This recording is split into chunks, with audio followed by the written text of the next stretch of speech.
గాలికి ఎగిరిపోయే పేలాలు కృష్ణార్పణం. బలహీన స్థానాలు జనసేన పరం. పొత్తుల పేరుతో జనసేన స్థావరాల్లోకి చొరబాట్లు. ఇది చంద్రబాబు రాజకీయ నీతి.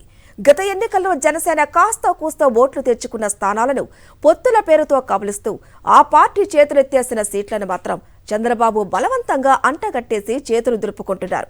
పొత్తుల పేరుతో నామమాత్రంగా 24 అసెంబ్లీ సీట్లు, 3 ఎంపీ స్థానాలను జనసేనకు కేటాయించిన చంద్రబాబు అందులోనూ తన కుటిల రాజకీయాన్ని ప్రదర్శించారు. గత ఎన్నికల్లో విడివిడిగా పోటీ చేసినప్పుడు జనసేన తమకన్నా అధికంగా ఓట్లు తెచ్చుకున్న సీట్లను కూడా ఈసారి ఆ పార్టీకి కేటాయించలేదు. అంటే చంద్రబాబు కోరుకుంటున్నదేంటి? మిత్రపక్షంగా జనసేన గెలుపునా, లేక కేవలం జనసేనతో పొత్తు వల్ల తమకు వచ్చే ఓట్లనా? సందేహమే లేదు, ఆ రెండోదే.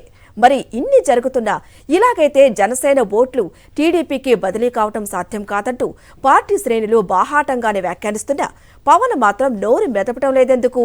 బాబు ఏం చేసినా కూడా కొడుతున్నారెందుకు? మరోసారి ఆయన్ను నమ్మి జనసేన శ్రేణులు దెబ్బతినాల్సిందేనా? జనసేన పార్టీ అధ్యక్షుడు పవన్ కళ్యాణ్ 2019 ఎన్నికల్లో పోటీ చేసి ఓడిపోయిన 2 స్థానాలతో పాటు జనసేన గెలిచిన ఏకైక సీటుతో కలిపి ఆ పార్టీ రాష్ట్ర వ్యాప్తంగా 15 స్థానాల్లో 30,000కు పైగా ఓట్లు సాధించింది. అయితే ఇందులో 7 చోట్ల ఇప్పటికే టీడీపీ అభ్యర్థులను చంద్రబాబు ప్రకటించేశారు. మిగిలినవి ప్రస్తుతానికి ఇంకా ప్రకటించలేదు. ఈ 15 సీట్లలో ఒక్కటంటే ఒక్కటి కేవలం కాకినాడ రూరల్ స్థానాన్ని మాత్రమే జనసేనకు కేటాయించారు. గత ఎన్నికల్లో జనసేనకు కేవలం 7,633 ఓట్లు మాత్రమే వచ్చినా నెల్లిమర్ల లాంటి బలహీన స్థానాలను పొత్తుల పేరుతో చంద్రబాబు ఆ పార్టీకి మరోసారి కేటాయించేశారు.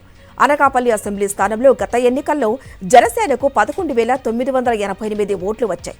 విచిత్రమేంటంటే పవన్ కళ్యాణ్ సైతం సీట్ల సంఖ్యపై కానీ ఏ సీట్లు అనే విషయంలో కానీ పెద్దగా పట్టుబట్టడం లేదన్నది ఆ పార్టీలో అంతర్గతంగా జరుగుతున్న చర్చ. ఎంత సంఖ్య చెప్పినా కొట్టేస్తున్నారని నాదెండ్ల మనోహర్ ఏ జాబితా ఇస్తే ఆ జాబితాను ప్రకటించేస్తున్నారని పార్టీ వర్గాలు రగిలిపోతున్నాయి. గత ఎన్నికల్లో జనసేన ఏకంగా 36,259 ఓట్లు దక్కించుకున్న పి గన్నవరం సీటుకు చంద్రబాబు ఈ దఫా టీడీపీ అభ్యర్థిని బరిలోకి దించి జన సైనికులకు షాక్ ఇచ్చారు. ఇంకా విస్మయకరమైన వాస్తవమేంటంటే జనసేనపై అసభ్యకరమైన వ్యాఖ్యలు చేస్తూ పోస్టులు పెట్టిన మహాసేన రాజేష్ను పి గన్నవరం టీడీపీ అభ్యర్థిగా ప్రకటించడం. దీనిపై జనసేన నేతలు ఆగ్రహావేశాలు వ్యక్తం చేస్తున్నారు. మరోవైపు విజయవాడ తూర్పులో జనసేన అభ్యర్థికి 30,137 ఓట్లు, విజయవాడ సెంట్రల్లో జనసేనతో మిత్రపక్షంగా నాడు పోటీ చేసిన సిపిఎం అభ్యర్థికి 29,333 ఓట్లు రాగా ఈసారి ఆ 2 స్థానాల్లోనూ చంద్రబాబు ఇప్పటికే టీడీపీ అభ్యర్థులను ప్రకటించేశారు. ఇక నగరంలో మిగిలింది విజయవాడ పశ్చిమ స్థానమే. జనసేన పట్టుబట్టి దాన్ని సాధించకుండా అక్కడ మిగతా 2 స్థానాలతో పోలిస్తే జనసేనకు గతంలో తక్కువగా 22,367 ఓట్లు మాత్రమే వచ్చాయి. రాజమండ్రి రూరల్లో గత ఎన్నికల్లో 42,685 ఓట్లు సాధించిన జనసేన అభ్యర్థి కందుల దుర్గేష్ ఈ దఫా ఉమ్మడి అభ్యర్థిగా పోటీ చేయడానికి ఆసక్తి చూపుతున్న సిట్టింగ్ ఎమ్మెల్యే గోరంట్ల బుచ్చయ్య చౌదరి తాను పోటీలో ఉన్నానంటున్నారు.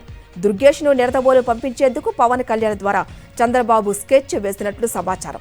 నిడదవోలులో గత ఎన్నికల్లో జనసేనకు 23,000 ఓట్లు మాత్రమే దక్కాయి. పవన్ కళ్యాణ్ తర్వాత జనసేనలో చెప్పుకోదగ్గ స్థాయిలో ఓట్లు సాధించిన అభ్యర్థికి సైతం సీటు గ్యారంటీ లేకపోవడంపై జన సైనికులు కంగు తింటున్నారు.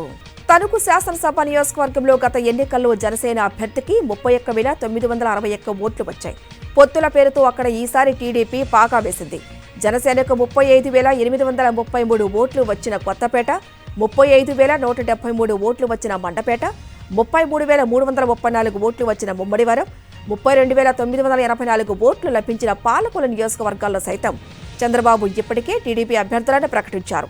తణుకు పర్యటన సందర్భంగా స్థానిక జనసేన ఇన్ఛార్జిని గెలిపించుకుందామనుకుంటూ ప్రకటనలు చేసిన పవన్ కళ్యాణ్ పొత్తుల పేరుతో ఆ స్థానాన్ని టీడీపీకి అప్పగించడంపై జన సైనికులకు మాట పెగలటం లేదు.